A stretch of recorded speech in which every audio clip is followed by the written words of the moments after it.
dans le module précédent, nous avons créé la première table, la table client. Comme je l'ai dit auparavant, pour gagner du temps, nous allons expliquer les types et les propriétés que nous n'avons pas encore vues jusqu'à présent, en passant en revue les tables que j'ai déjà créées en arrière-plan.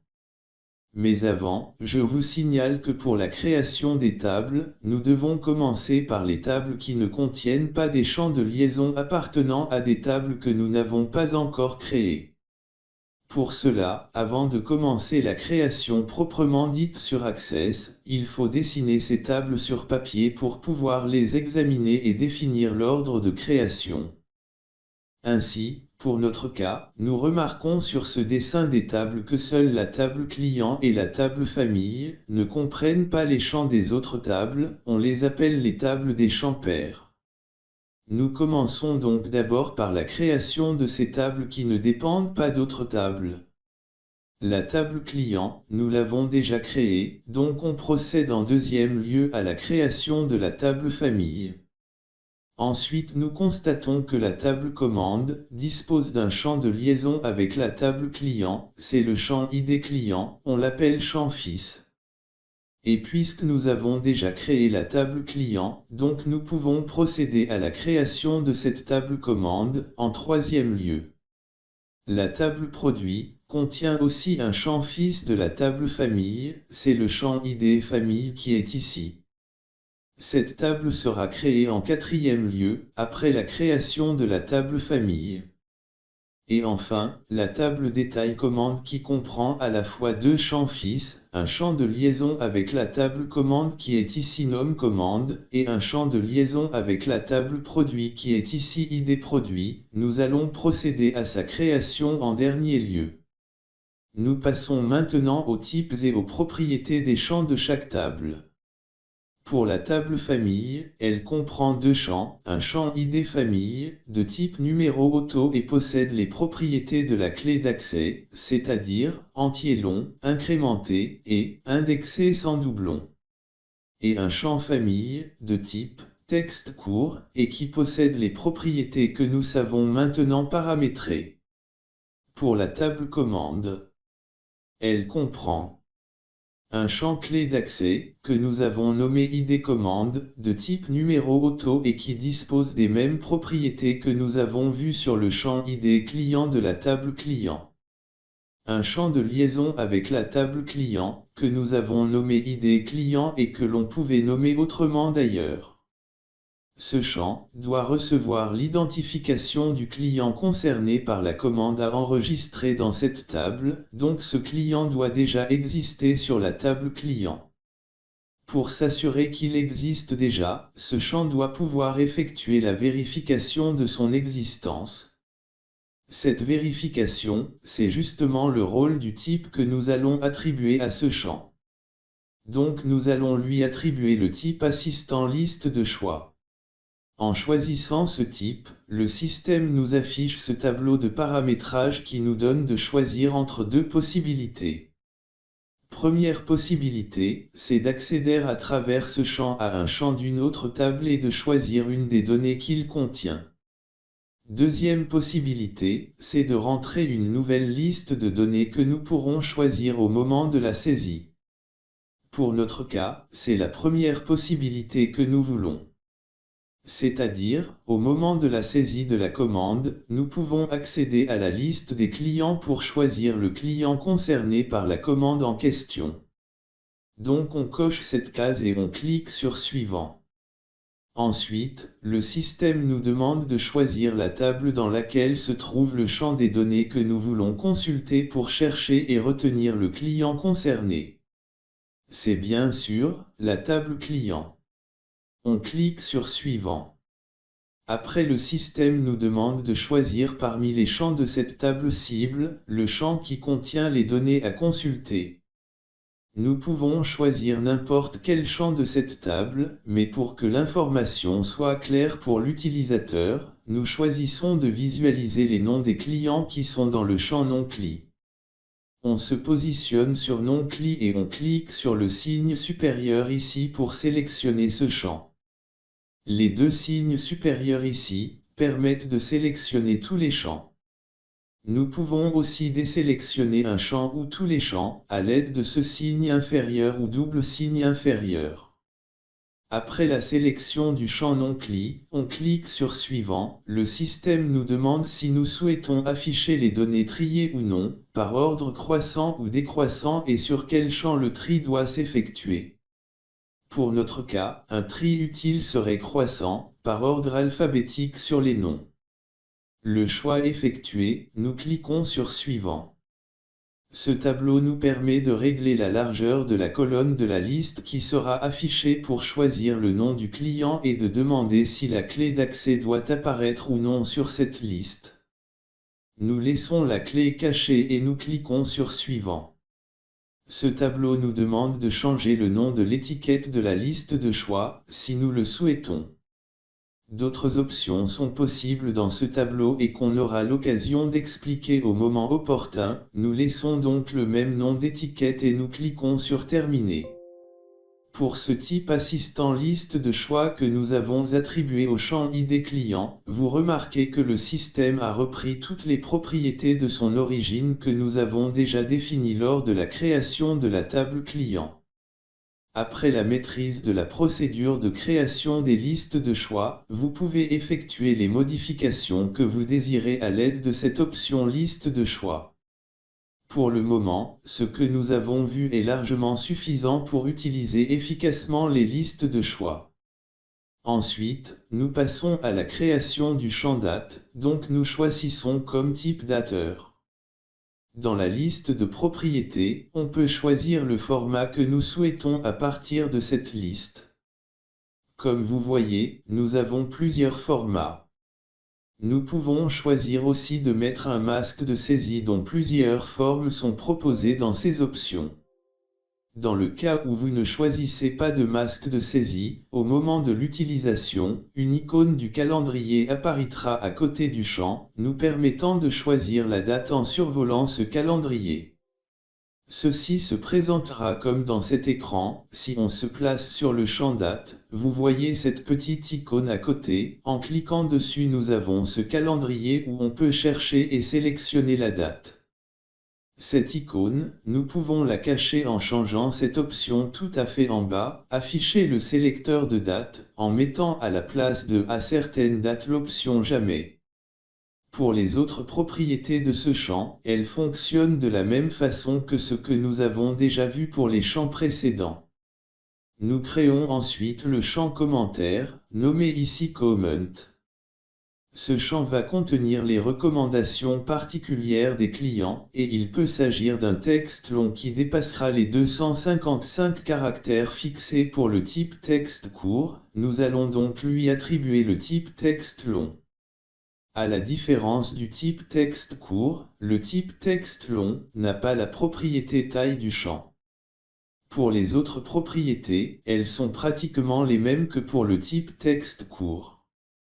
Enfin, pour le champ état, qui va recevoir l'information sur le stade de la commande, nous pouvons déterminer à l'avance les différents stades possibles qui permettent de guider l'utilisateur, afin d'éviter la description de la même situation, de différentes manières selon la volonté de l'utilisateur, ce qui rend l'établissement des synthèses des situations impossibles à faire.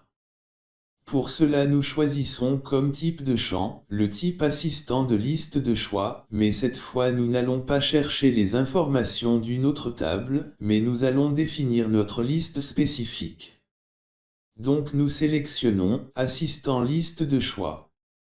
Comme pour le champ ID client, le système va nous proposer les deux choix, nous cochons la deuxième case et nous cliquons sur Suivant. Le système nous affiche le tableau de saisie de la liste de choix, qui comportera une seule colonne. Nous saisissons les cas de figure possibles, comme par exemple en cours, donc nous écrivons en cours dans cette première ligne. Ensuite, en instance par exemple, nous écrivons en instance dans la deuxième ligne. Ensuite, livré, nous écrivons livré dans la troisième ligne, et ainsi de suite. Nous cliquons enfin sur Suivant. Le système nous demande de nommer l'étiquette de cette liste et de préciser si cette liste doit être limitative ou non. C'est-à-dire, si l'utilisateur aura le droit de saisir autre chose que les informations de la liste, dans ce cas nous laissons la case limitée à la liste, ici, vide. Sinon, l'utilisateur ne peut pas saisir autre chose, dans ce cas nous cochons cette case.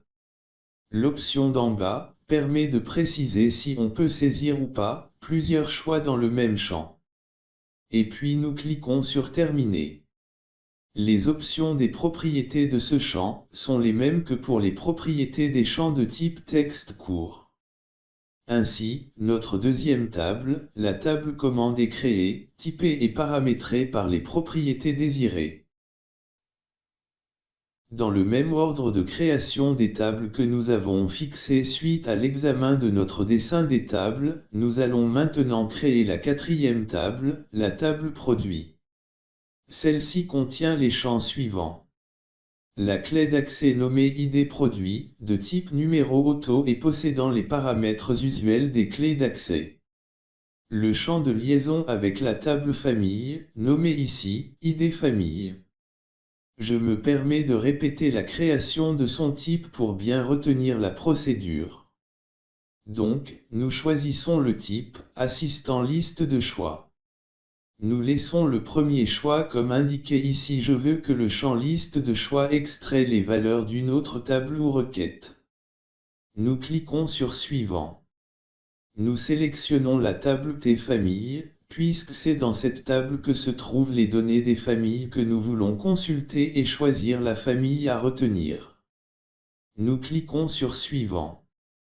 Nous sélectionnons le champ qui contient les noms de famille de la table famille, en se positionnant sur ce champ et en cliquant sur le signe supérieur. Nous cliquons sur Suivant. Nous paramétrons le type de tri que l'on souhaite. Nous cliquons sur Suivant. Nous fixons éventuellement la largeur de la colonne si nous savons que les données occuperont plus d'espace. Nous cliquons sur Suivant et puis sur Terminer. Des fois le système nous rappelle qu'il faut sauvegarder les modifications de la table avant de continuer, nous cliquons alors sur OK. Pour le champ désignation du produit, appelé ici DES produit, il est de type texte court et donc ses propriétés sont les mêmes que celles qu'on a vues précédemment. Pour le champ quantité, c'est un champ de type numérique, donc on choisit type numérique. Ces propriétés seront paramétrées suivant la nature des informations qu'il va contenir. Dans ce champ, il s'agit des quantités qui ne peuvent être divisées, donc nous choisissons comme taille de champ, entier long. Le format sera un format standard. Le nombre de décimales sera de 0, pour ne pas afficher des quantités avec une virgule et des zéros. Nous fixons la propriété valide si à strictement supérieur à 0, c'est-à-dire qu'on interdit à l'utilisateur de saisir une valeur nulle ou négative. Nous pouvons programmer le message d'erreur en cas de saisie d'une valeur nulle ou négative, par exemple le message d'erreur sera veuillez saisir une valeur positive et non nulle. Ce message s'affichera chaque fois que l'utilisateur saisira une valeur non valide. Nous fixons la propriété du nul interdit sur oui, c'est-à-dire nous interdisons la saisie des articles sans préciser la quantité. Pour le champ prix unitaire d'achat, nommé prix achat uni, il est évidemment de type numérique, nous pouvons paramétrer les mêmes propriétés que celui du champ quantité, sauf que pour les décimales nous pouvons avoir des chiffres après la virgule, donc on le fixe à 2. Pour la création de la dernière table, la table détail commande. Celle-ci ne comporte que les types et les propriétés que nous avons déjà expliquées. Par contre, nous allons faire un aperçu sur les types que nous n'avons pas utilisés jusqu'à présent. Nous créons un nouveau champ test. Nous affichons les types disponibles. Le type texte court, nous l'avons vu. Le type texte long aussi. Le type numérique également. Le type grand nombre nous l'avons pas vu, mais c'est presque la même chose que le type numérique sauf que ce deuxième accepte des nombres beaucoup plus longs. Le type dateur, nous l'avons déjà vu aussi. Le type monétaire, c'est la même chose que le type numérique, sauf que ce type affiche à côté du nombre, le sigle de la monnaie choisie. Le type numéro auto, nous l'avons vu également. Le type oui-non permet de saisir uniquement deux valeurs, notamment la valeur oui ou la valeur non, et nous pouvons aussi le paramétrer pour nous donner une case à cocher. Si elle est cochée, ça veut dire oui, si elle n'est pas cochée, ça veut dire non. Le type objet OLE nous permet de stocker dans l'enregistrement un fichier. Exemple, fichier Word, Excel, PowerPoint, etc. Le type lien hypertexte permet de recevoir un lien qui mène à une page locale ou externe, exemple un fichier sur le disque dur, une adresse email ou une page web, etc. Le type pièce jointe peut stocker pour chaque enregistrement une copie d'un document ou une photo scannée, comme par exemple dans la table des commandes, nous pouvons saisir le numéro, le nom, la date, etc. Et nous pouvons aussi insérer une copie de cette commande sous forme de fichier PDF que nous pouvons consulter ou afficher à tout moment. Le type calculé, c'est un champ qui peut contenir le résultat d'une opération entre deux autres champs. Par exemple, nous pouvons créer un nouveau champ, montant total, qui contiendra le résultat de l'opération prise unitaire multiplié par la quantité. Et enfin le type liste de choix, que nous avons déjà développé. Par ailleurs, il est utile d'expliquer un peu le rôle de certaines commandes de cet onglet qui s'affiche à chaque fois que l'on est en mode création de table, qui s'intitule justement création. Cette commande de droite nous permet de basculer entre le mode de création rapide et le mode création évolué que nous avons utilisé. La petite clé à côté permet de déclarer qu'un champ est une clé d'accès comme nous l'avons déjà expliqué. Les commandes du groupe outils, ici à côté, permettent de vérifier les règles précisées dans les propriétés, d'insérer un nouveau champ et de supprimer un champ existant. La commande à côté permet d'afficher ou de cacher une feuille plus détaillée des propriétés sur laquelle nous aurons l'occasion d'y revenir. Idem pour les autres commandes, dont certaines nécessitent des prérequis au niveau de la maîtrise d'Access. Maintenant que nous avons créé toutes les tables, précisé leurs types et paramétré leurs différentes propriétés, nous allons pouvoir passer à la deuxième étape de la construction de notre application. Rendez-vous donc au prochain module.